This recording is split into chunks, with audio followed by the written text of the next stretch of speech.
नमस्कार, मैं हूं संदेश अलग शर्मा। पंजाब केसरी टीवी पर आप सभी का बहुत बहुत स्वागत है। जितनी स्पीड से चुनाव नजदीक आते जा रहे हैं, उतनी ही स्पीड से राजनेताओं के मुद्दे भी उभर कर सामने आ रहे हैं। हर दिन कोई ना कोई राजनेता किसी न किसी मुद्दे को लेकर चर्चा में रहता है। बात अगर नवजोत सिंह सिद्धू की करें तो वो तो हर दिन सुर्खियों में बने हुए हैं। पहले उनकी बहन ने उन पर आरोप लगाए और अब एक बहुत ही पुराना केस, 34 साल पुराना केस फिर से उभर कर सामने आ गया है। इस केस के बारे में हम बात करेंगे आज की हमारी इस रिपोर्ट में। साथ ही बात करेंगे राजनेताओं के राजनीतिक करियर और उनके केसेस की, यानी कि ये जो केस उन पर दर्ज होते हैं उससे उनका राजनीतिक करियर कैसे इफेक्ट करता है, कैसे प्रभावित होता है, किन हालातों में वो अयोग्य घोषित किए जाते हैं। पेश है रिपोर्ट।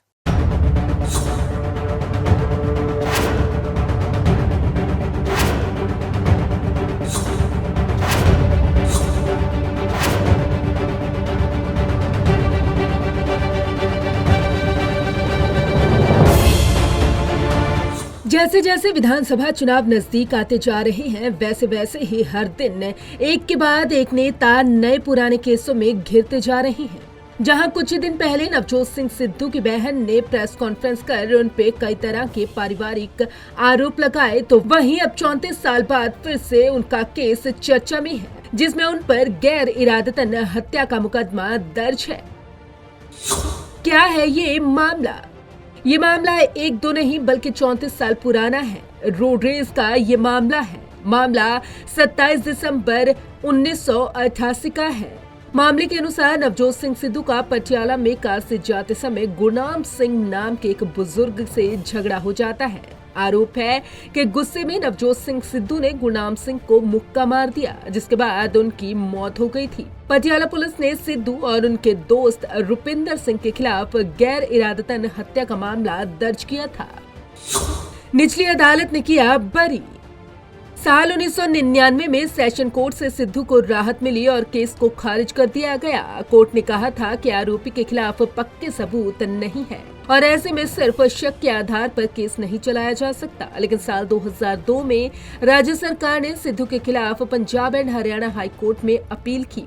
1 दिसंबर 2006 को हाई कोर्ट बेंच ने सिद्धू और उनके दोस्त को दोषी माना। 6 दिसंबर को सुनाए गए फैसले में सिद्धू और संधू को 3-3 साल की सजा सुनाई गई और 1 लाख रुपए का जुर्माना भी लगाया गया। सुप्रीम कोर्ट में अपील करने के लिए 10 जनवरी 2007 तक का समय दिया गया था। दोनों दोषियों द्वारा सुप्रीम कोर्ट में अपील की गई और 11 जनवरी को चंडीगढ़ की कोर्ट में सरेंडर किया गया। 12 जनवरी को सिद्धू और उनके दोस्त को सुप्रीम कोर्ट से जमानत मिल गई। सुप्रीम कोर्ट ने उनकी सजा पर रोक लगा दी। राजनीतिक करियर पर असर। देश की सियासत में राजनीतिक पार्टियां ऐसे कई उम्मीदवारों को चुनाव मैदान में उतारती हैं जिनका दागदार इतिहास होता है। दागी होने के बावजूद मतदाता उन्हें वोट देते हैं और वो जीत भी जाते हैं। लेकिन आपको बता दें कि हमारे देश में इस पर भी कानून है और इसके लिए बना है लोक प्रतिनिधित्व अधिनियम।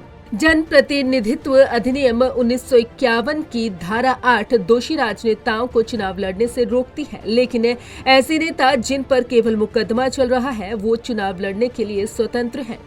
इस बात से कोई फर्क नहीं पड़ता कि उन पर लगा आरोप कितना गंभीर है।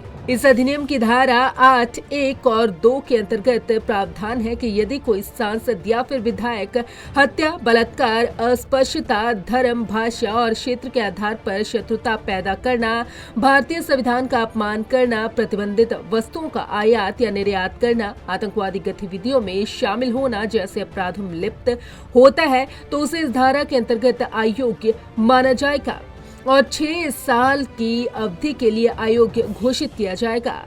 वहीं इस अधिनियम की धारा 8(3) में प्रावधान है कि उपयुक्त अपराधों के अलावा किसी भी अन्य अपराध के लिए दोषी ठहराए जाने वाले किसी भी विधायक या फिर सांसद को यदि 2 साल से अधिक की जेल की सजा सुनाई जाती है तो उसे दोषी ठहराए जाने की तारीख से अयोग्य माना जाएगा। ऐसे व्यक्ति को सजा पूरी किए जाने की तारीख से 6 साल तक चुनाव लड़ने के लिए अयोग्य माना जाएगा।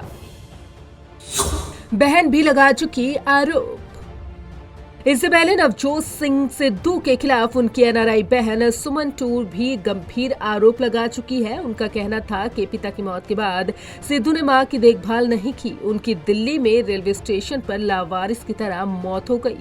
हालांकि सिद्धू ने इन आरोपों से इनकार करते हुए कहा है कि राजनीति के लिए 30 साल बाद उनकी मां को कब्र से निकाला जा रहा है। Bureau report, Punjab Kesari. तो देखिए, आपने रिपोर्ट और जाना नवजोत सिंह सिद्धू के केस के बारे में, और साथ ही साथ जाना कि किस तरह से चुनावों में ये मुद्दे हैं जो वो चुनावी बादल और ज्यादा बड़ा कर देते हैं। लेकिन अब इस पर आगे क्या अपडेट आती है, क्या कुछ होता है, उसके बारे में हम आपको जानकारी देते रहेंगे। नमस्कार।